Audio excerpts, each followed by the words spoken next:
안녕하십니까. 랭스치과 원장 김현철입니다. 치과는 무조건 건강을 위한 거였죠. 기능을 위한 거였어요. 잘 씹어 먹기 위해서. 거기서 한 단계 더 나가서 예뻐지기까지. 사실 우리가 그림을 그릴 때를 생각을 해보면은 치아를 그리는 순간 사람 얼굴 그림을 망치는 경우가 되게 많아요. 입을 그려놓고 이를 그리는데 약간 좀 계기스러운 얼굴이 되는 경험을 누구나 한 번씩 하셨을 것 같아요. 왜 그럴까요? 0.12mm로 사람의 인상이 달라져 보이기 때문인데요. 이런 심미 영역에 있어서의 치과, 치아의 소중함, 그리고 치료 방법에 대해서 오늘 한번 다뤄볼까 합니다. 자, 그래서 뭘 하면 되는데? 라고 궁금하시겠죠. 여러 가지 너무 많아요. 현혹시키는 많은 말들이 있습니다. 그 중에서 딱 3가지만 짚어드리도록 하겠습니다. 자, 첫 번째는 치아 미백입니다. 많이들 들어보셨죠? 치아 미백. 치아를 하얗게 만든다는 것쯤은 누구나 알고 계실 거예요. 맞습니다.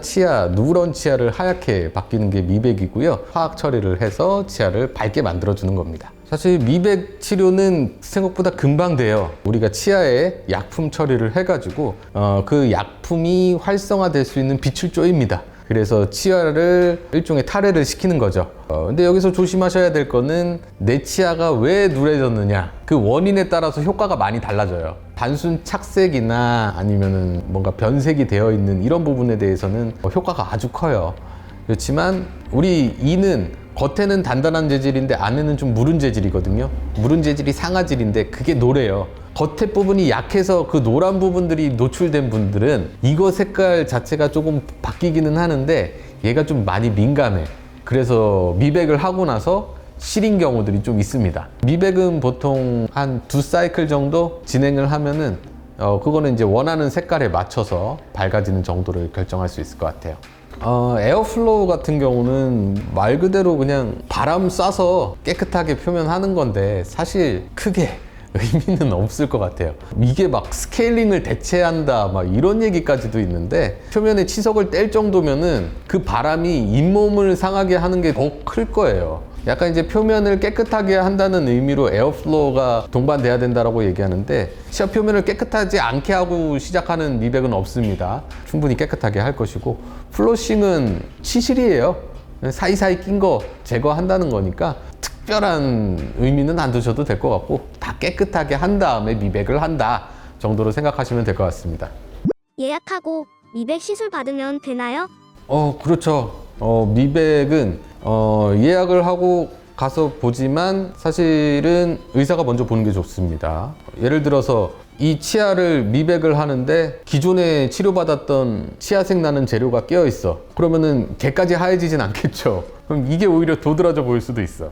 앞서 잠깐 말씀드렸지만 범랑질 부분이 많이 부족해서 상아질만 노출된 분들이 있어요. 그냥 미백을 하면은 상아질 내에는 이게 미세한 관들이 있기 때문에 이런 미백 약재들이 엄청 민감하게 만듭니다, 치아를. 그래서 그런 거에 대한 선별적인 작업, 선별적인 진단이 선행이 돼야 됩니다.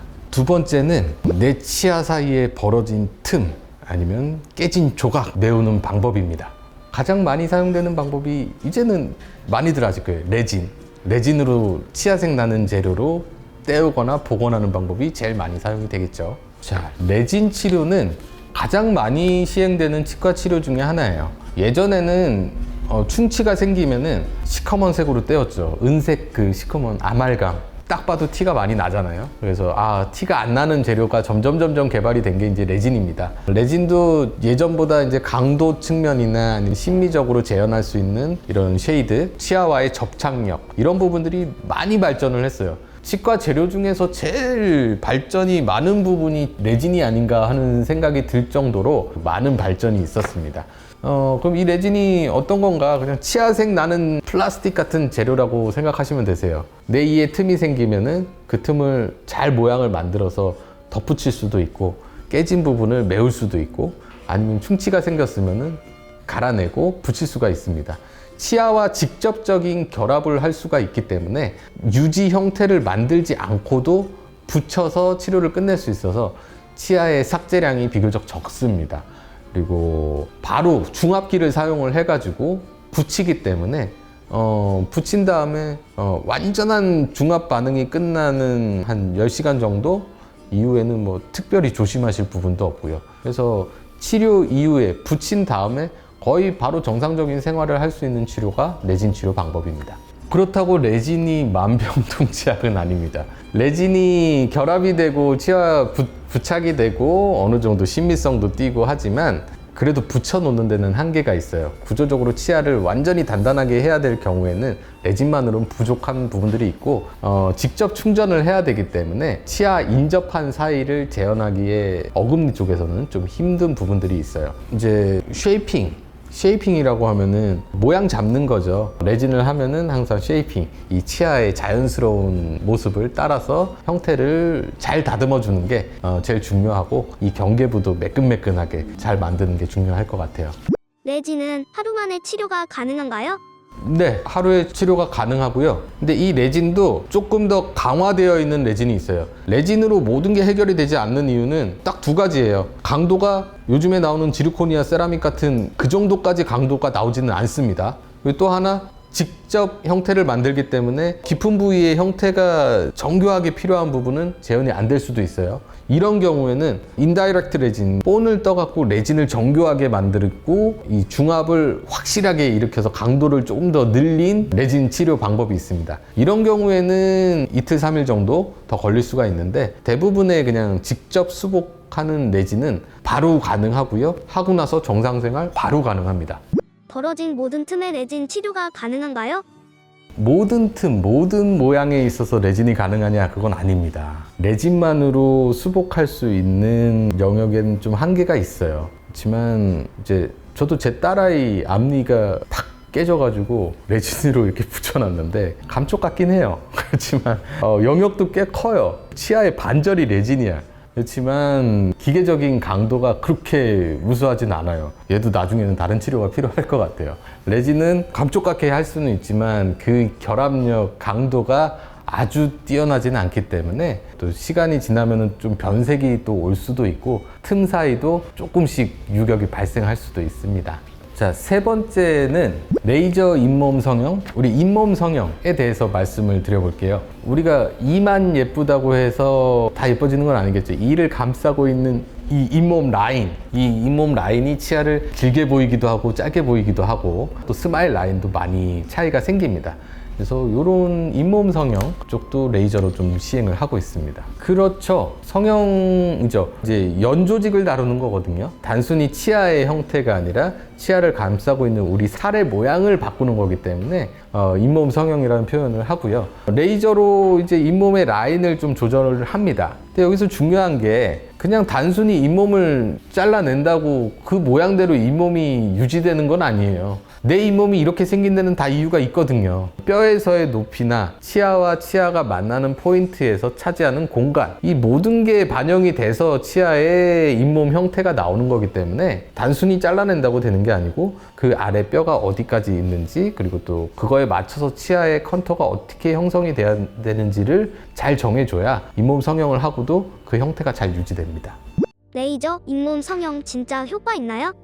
효과는 당연히 있죠. 보통 라미네이트나 아니면 심미치료를 할 때는 이런 잇몸 성형이 동반되는 게 좋고요. 뭐 사실은 마취를 하고 나면은 통증은 없습니다. 마취가 안 아프다고까지는 말씀을 못 드리겠지만 앞서 무통 마취 말씀드렸잖아요, 그죠? 이렇게 마취를 받으시고 성형을 하면은 효과는 좋고 대신에 이제 내 이와 잇몸 사이 이런 모양이 바뀌기 때문에 특별히 관리해야 될 부분들이 생기기는 합니다. 그런 것만 조심하시면 되실 것 같아요. 잇몸 성형 소요 시간은 어떻게 되나요? 네, 하루 정도, 뭐 하루도 안 걸리죠. 바로 시술은 끝나고요. 근데 이제 아무래도 잇몸 쪽은 연조직 부위, 우리 살을 다루는 거기 때문에 얘가 아물고 자리 잡는 데는 한 일주일 정도 시간이 걸려요. 그렇다고 일주일 내도록 막 이렇게 아픈 거 아니에요.